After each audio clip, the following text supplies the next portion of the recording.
Pastor Marcos Granconato, por que o senhor não é arminiano? Eu não sou arminiano porque eu tenho uma Bíblia em casa. Essa é a primeira razão pela qual eu não sou arminiano. Ninguém que lê a Bíblia é arminiano. E tem as institutas. Tem as institutas também, já li as institutas e outros autores também. E não é certo dizer que o calvinismo é resultado das institutas. Não. Todos os reformadores, todos, no século XVI, ensinavam uma doutrina reformada, predestinação, depravação total.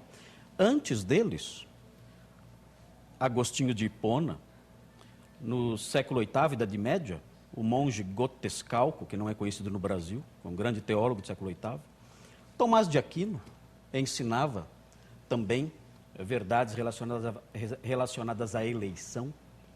Os pré-reformadores, João Hus, João Wycliffe, eram todos expoentes de doutrinas reformadas. Os reformadores todos, Lutero, Zwinglio, Guilherme Farel, claro, o próprio Calvino e seus sucessores. Depois deles, o grande evangelista George Whitefield, Charles Spurgeon e outros grandes mestres da atualidade. Não é correta essa concepção. O que acontece é que o calvinismo ele foi predominante durante o período do puritanismo, no século XVII, XVIII. Aí o puritanismo começa a entrar em declínio, tanto que dizem que Spurgeon, no século XIX, é o último dos puritanos. Mas a teologia adotada pelos puritanos, como um todo, né, os fundadores da nação americana, os pais peregrinos, os teólogos holandeses, os teólogos da Suíça, eles eram todos calvinistas. O puritanismo, a marca do puritanismo é o calvinismo. O que acontece é que a partir do século XVIII começa um crescimento humanista. E nesse humanismo o homem deixa de ocupar um lado mais secundário na visão da filosofia mundial, da filosofia como um todo, e ele passa a ser o centro da história. E, evidentemente, a teologia acompanha isso, né? E aí, então, o homem é colocado no centro de tudo. Se você conversa com um arminiano hoje, quem tem livre-arbítrio? Deus ou o homem? É o homem. A vontade de quem é soberana e permanece no final? Não é a de Deus, é a do homem. Quem decide os rumos da história, da vida e de tudo, do universo? Não é Deus, é o homem. O homem, não é o homem que ora dizendo, seja feita a tua vontade. É quem olha para o homem e diz, seja feita a tua vontade, assim na terra como no céu. Então, o arminianismo reduz Deus, tira Deus do trono. O Deus criado pelo arminianismo nos seus desdobramentos, eu nem culpo Armínio, mas os desdobramentos do arminianismo. Armínio se reviraria no túmulo se conhecesse os arminianos de hoje, né? Mas o Deus criado pelos arminianos ao longo da história, nos desdobramentos todos aí dessa teologia equivocada, esse Deus não é mais o Senhor dos exércitos. Ele não é mais o rei soberano da história, que diz, que decreta, e os seus decretos funcionam e ele faz valer e a sua vontade prevalece. Não, de forma alguma. Por quê?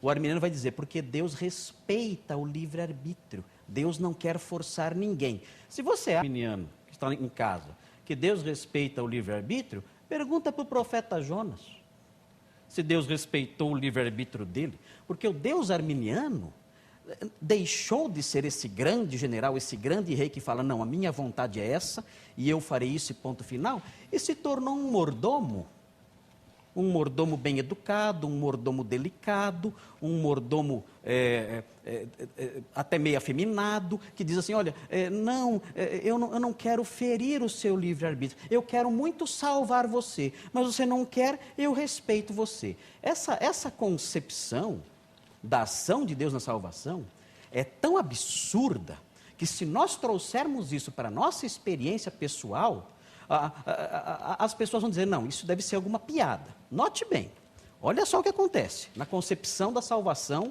de acordo com os arminianos. Eu sei que alguém está para se matar. E eu digo para a pessoa, olha, não tome esse veneno. Eu tenho forças para tirar o veneno da mão dela, para impedir que ela se mate. Ela fala, não, mas eu quero tomar esse veneno. Aí, então, eu digo, olha, então, por respeito a você, eu não vou interferir. Eu quero muito te salvar, mas eu respeito a sua vontade. Você vai fazer o quê? Você quer tomar o veneno, você toma.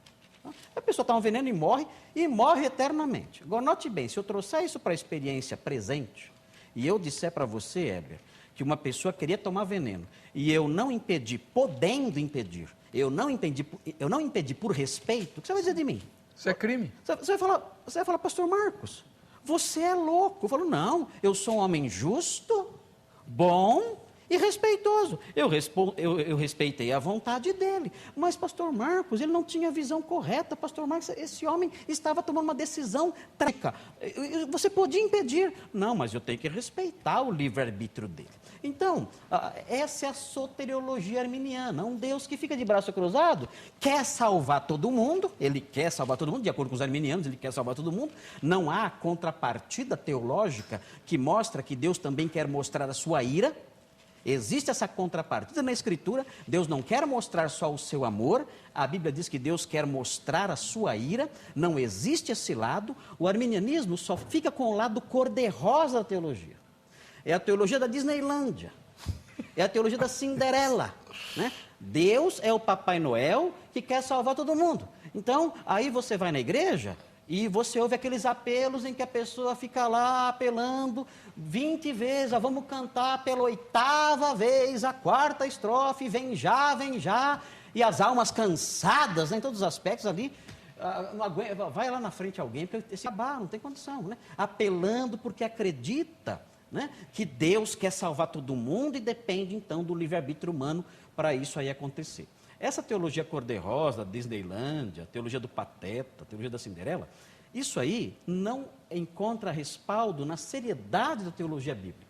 A teologia bíblica mostra um Deus que salva, sim, e quando quer salvar, efetivamente salva. Porque atua no coração da pessoa, quebranta o coração da pessoa, abre a sua mente, faz a luz da graça raiar dentro dela e ela se curva, ela se prostra, cedo ou tarde ela tomba aos pés de Deus, como Paulo no caminho de Emaús, e diz, eu creio. Agora, muitas pessoas, ele fala, eu quero mostrar a minha ira e eu vou endurecer. Ele endurece e não salva. Ele é Deus, faz o que quer. Ele não tem que respeitar o livre-arbítrio de ninguém. Ele tem o arbítrio dele. O arbítrio dele é livre. E quando o arbítrio dele se choca com o meu arbítrio, adivinha qual prevalece? O que prevalece é o dele. Ele é Deus, o Senhor dos exércitos. Ele reina. Cale-se diante dele toda a terra. Ele faz o que ele quer. Ele administra a sua graça como bem entende. Ele quer salvar alguns, ele salva. Ele quer mostrar a sua ira em outros, ele mostra. Ele é o Senhor e eu não tenho direito de julgar as suas ações, dizendo se ele é injusto ou se ele é justo. Eu sei o que a Bíblia diz todas essas coisas que eu mencionei. E ele faz isso porque é um rei soberano, um Deus soberano, que tem um amor infindável e salva, mas que também tem uma ira infindável e a manifesta conforme ele quer. Por isso eu sou calvinista, porque eu leio a Bíblia toda, não só pedacinhos dela.